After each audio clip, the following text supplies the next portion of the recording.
रामकृष्ण हरी. जय हिंद, जय महाराष्ट्र. हे बघा, आता आमच्याकडे रात्री भरपूर पाऊस झाला बघा. रस्ता तर इतका खराब, साधी सायकल पायीसुद्धा चालता येत नाही अशी अवस्था आहे आमची. ग्रामपंचायतमध्ये कंप्लेंट 2 दिवसापूर्वी केली होती. ते म्हणले करून घेऊ. पण ते कसं त्यांच्या आश्वासनं बरेच ऐकली, पण ते काय ते नाही होऊ शक्य होणार. तर आज त्यांची समक्ष गाठ घ्यायची. आज प्रशासक आहे आमच्याकडे, आज ग्रामपंचायत. तर प्रशासक येणार आहेत आणि ग्रामसेवक भाऊसाहेब आहेत. त्यांना विचारणार, बाबा तुम्ही करणार आहे का नाही, काय बाबा ते रस्त्याचं काय लई अवघड झाली. आज मुलांची शाळा चालू झाली तर त्यांना जाण्याची पंचायत, गाडी जाऊ शकत नाही, काही जाऊ शकत नाही. आणि उद्या याचं म्हणजे एखादं काही जर त्याचं पडलं जड, ते जबाबदारी कोण घेणार? कुणी घेऊ शकत नाही. तर आता मी निघालो बघा. आता आज म्हणजे काही काम नाही, पण आज खास ते रस्त्याचंच मार्गी लावण्यासाठी मला गावात जायचे. तर दुसरी गोष्ट, आणि ते एक कार्ड, कोणतं जॉब कार्ड म्हणून येतं, ते एक पाहायचे काय मिळतं आहे का, कसं होतं आहे काय, ते एक काम आहे. तर हे असं आहे पहा. तर हे प्रशासन म्हणजे काय आहे, ते आपण झाले सेवक आणि ती झाल्यात मालक, अशी अवस्था झालेली. आपण त्यांच्याकडे हेलपाटे मारायचे, उलट त्यांनी आपल्याकडे यायला पाहिजे. काय भाऊ तुमची अडचण हे ते त्यांनी विचारायला पाहिजे, तर आपण त्यांच्याकडे जातो आहे.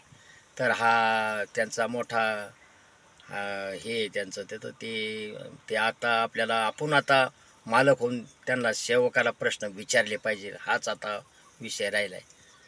तर आता तोच आज मार्ग त्यांना दाखवायचा आहे. जय हिंद.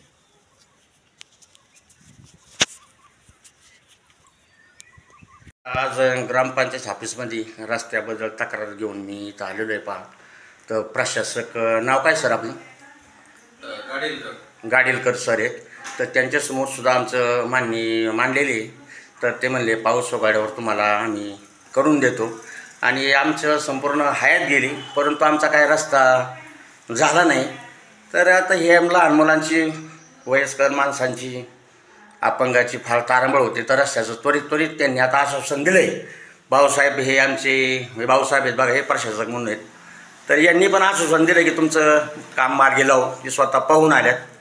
तर साधारण किती दिवसात होईल? पाऊस उघडल्यावर वाहन चालू झालं ना. वाहन चालू झालं की ते करून देतो म्हणले. आणि दुसरी गोष्ट, प्रशासक आहेत, मी काय त्यांना ओळखलं नाही. पण ते मी विचारलं आय कार्ड, तर ते म्हणले आय कार्ड नाही. सगळं ठीक आहे, ते म्हणजे शासनाचं मिळालं पण वापरत नाही. बरं ठीक आहे. आणि दुसरी गोष्ट, दिव्यांगाचं मी साहेबांकडं मिटिंगला, ग्रामसभेला मिटिंग असून त्यांना मी घरकुलाची मागणी केली होती. त्यांनी नोंदबिंद केलेली, पण 10 वर्ष त्यांनी माझ्या घरकुलाचं काय त्यांनी नाव पण घेतलेलं नाही. आणि मला कसली प्रोसेस पण त्यांनी कळवली नाही. तर याच्याबद्दल काय सांगता तुम्ही? 10 वर्षापूर्वी तुम्ही 10 वर्ष नाही, गेल्या वर्षी मीटिंगमध्ये जिथं आपण 4 जण असताना मी घरकुलाचं नाव तुमच्याकडे नोंदणी केली होती. आपला जो 5% दिव्यांगाचा निधी होतो तो आपण तुम्हाला दिलेला आहे. हां, तो निधी मिळाला. हां, त्याच्यामुळं जे दिव्यांगाचं घरकुल आहे ते ग्रामपंचायतच्या हातात नाही, प्रस्ताव आमच्या हातात आहे. फक्त तो JLP कडे पाठवून द्यायचा. तर त्याची कागदपत्रांची वगैरे पूर्तता करून टाका. त्या पद्धतीने नाही, पण आता नवीन ऑनलाईन पण आलेलं आहे. मग तुम्ही ऑनलाईन येऊन तुमचं आता पंचायत समितीचा माणूस येऊन इथं म्हणजे ऑनलाईन म्हणजे जागेवर जिथं बांधायचं तिथंच करावं लागतं ना ऑनलाईन. हां, मग ती प्रोसेस करून घेऊ आपण. हां, मग ती प्रोसेस करून घ्या. कारण काय इथून आता ते फॉर्म वगैरे तसं काय राहिलेलं नाही. तर ती ऑनलाईन प्रोसेस ती पंचायत समितीचा माणूस कोण करतो? जे आहे ना त्याला फॉर्म आहे. नाही, पण त्या दिव्यांगाला फॉर्म आहेत, पण आता ऑनलाईन निघालेले. ऑनलाईन जे निघाले तो वेगळा सर्वे, ज्याला गरज नाही. पूर्णपणे सर्वे. हां, आणि तुमच्यातर्फे कोणता आहे? आपल्यातर्फे प्रधानमंत्री आवास योजना ग्रामीण टप्पा क्रमांक 2 सर्वे चालू आहे. त्या अंतर्गत जे बेघर आहे, ज्यांना गरज नाही, अशांचा सर्वे. हां, दुसरी गोष्ट त्यांनी मला घरपट्टीबद्दल विचारलं. पण आज आम्हाला जवळजवळ 50-40 वर्ष आम्हाला रस्ताच नाही, पाणी नाही, लाईट नाही. हे काही कोणतीच सुविधा नाही आम्हाला ग्रामपंचायतीची नाही आतापर्यंत. काय सुविधा आम्हाला कोणती यातली? प्रत्यक्ष पंचनामा करावा नाही, कोणतीच नाही आहे ना. सुविधा कोणची आहे तुम्ही सांगा? कोणती? आम्हाला पाणी नाही, लाईट नाही आणि रस्ता नाही. हां, तर आणि मग आम्हाला तुम्ही कर जे मागता हे कोणत्या मोबदल्यात मागता हेच आम्हाला उत्तर द्या. तुमच्याकडे रस्ता आहे नाही. फक्त आता जो त्या संबंधित शेतकऱ्यांनी उकारला रस्ता म्हणजे तो जुनी पूर्वीपासून आलेला आपला पाऊल वाट आणि आपला साधा गाडी वाट म्हणून रस्ता आहे. ओरिजिनल तुम्ही रस्ता कोणताच आम्हाला दिलेला नाही. तोच रस्ता लाईट नाही, जात व्यवस्था नाही, लाईटीची व्यवस्था नाही, पाण्याची व्यवस्था नाही, काय लाईटची पण व्यवस्था आहे. काय लाईटची व्यवस्था आहे? घरात लाईट नाही का? घरात लाईट पण आम्हाला कोणची ती याची आहे, पण तुमची ग्रामपंचायतची लाईट आहे का? आम्हाला ग्रामपंचायतीची संपूर्ण तुम्ही गावात येड्यावर लाईट लावली, स्टेट लावली, ती आहे का? ग्रामपंचायत लाईट आम्हाला आहे का? तुम्हाला कुठल्या लाईटची अपेक्षा आहे? ग्रामपंचायतच्या लाईटची, रोडची. रोडची ती रोडच अजून फिक्स नाही. हा, मग आता म्हणजे रोड फिक्स नाही आणि रस्ता झालाय. रोड आहे ना तुमच्या वहिवाटीच्या तुमच्या सोयीनुसार तुम्ही ते रस्ते ठेवलेले आहेत. आमच्या सोयीचं, हा. त्याच्यावर ग्रामपंचायतीने तुमच्या सल्ल्यानेच हा व्यवस्था केलेली आहे. हा डाम टाकायचं हे करायचं म्हणलं हा तर हा. त्याची संमती वगैरे तुम्हाला द्यावा लागेल रस्त्याची वगैरे. आणि त्याच्यासाठी आपण ना तुमच्याकडं कितीतरी वेळा मागणी केली की तुम्ही तो रस्ता तयार करण्यासाठी 100 रुपयाच्या स्टॅम्पवर संमती द्या. दिली तुम्हाला 2 वेळेस दिली साहेब, दिलेली. 7 वर्ष झाले आपल्याला संमती तुमच्याकडून आलेली नाही. बरं, तुम्हाला संमती देऊन होईल म्हणायचं मग पूर्ण. देऊन टाका ना संमती. बरं, सगळ्या चालतं. शेतकऱ्यांची संबंधित दोन्ही साईडचे शेतकरी आहेत, हां ज्यांचे गट नंबर यांचे आहेत, हा. यांच्या तुम्ही संमती द्या.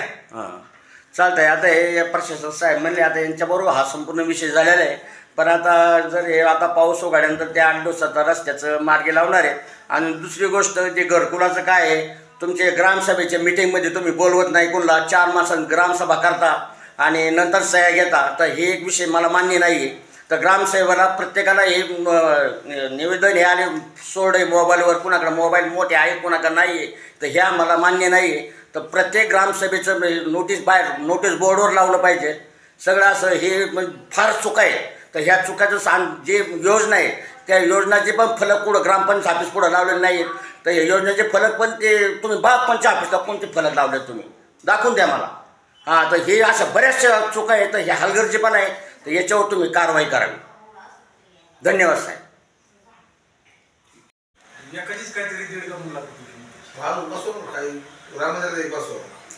बसवा म्हणजे ती काही काही लागायची बसवा त्यांची द्यावं लागेल ना प्रस्ताव. मंजुरी हो येणार ती काही सोलरचे त्याला 6 आहे आणि वर सगळ्या बरं ऐका ना, 20 मीटर उंची आहे. आपले सीसीटीव्ही कॅमेरे कुठे कुठे चालू आहे काय? आता कॅमेरे बंद कॅमेरे ह्या परिसरात चालू आहे. स्मशानभूमी आणि जो चौक हा.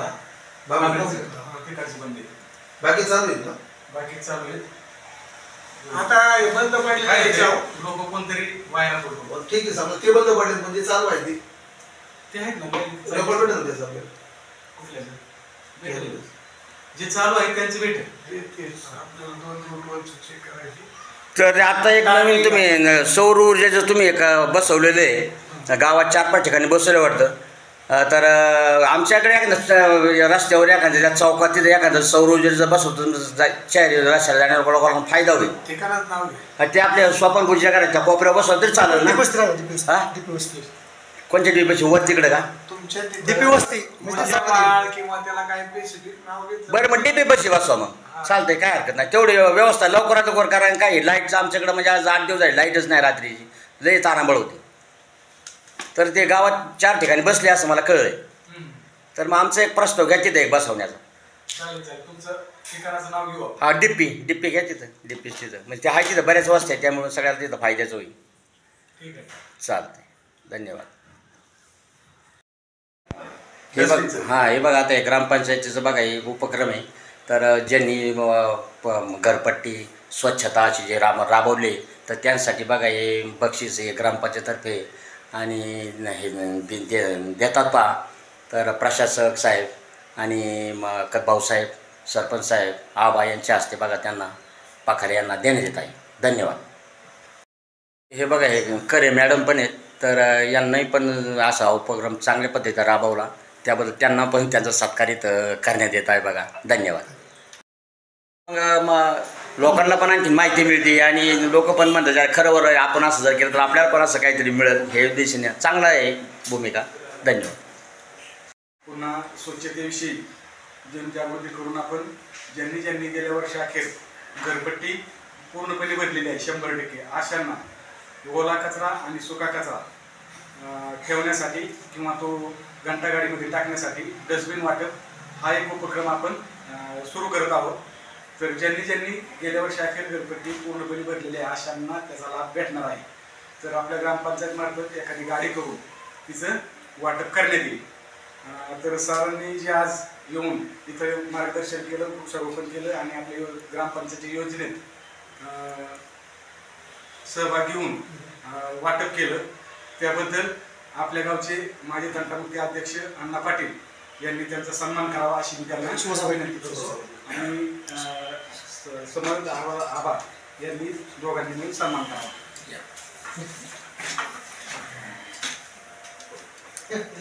हे बघा आता हे प्रशासक साहेब आपल्याकडे आलेले तर त्यांचा सन्मान माजी तंटामुक्ती अध्यक्ष अण्णा पाटील आणि सुभाष आबा यांच्या हस्ते होत आहे. ग्रामपंचायत आंबे. धन्यवाद.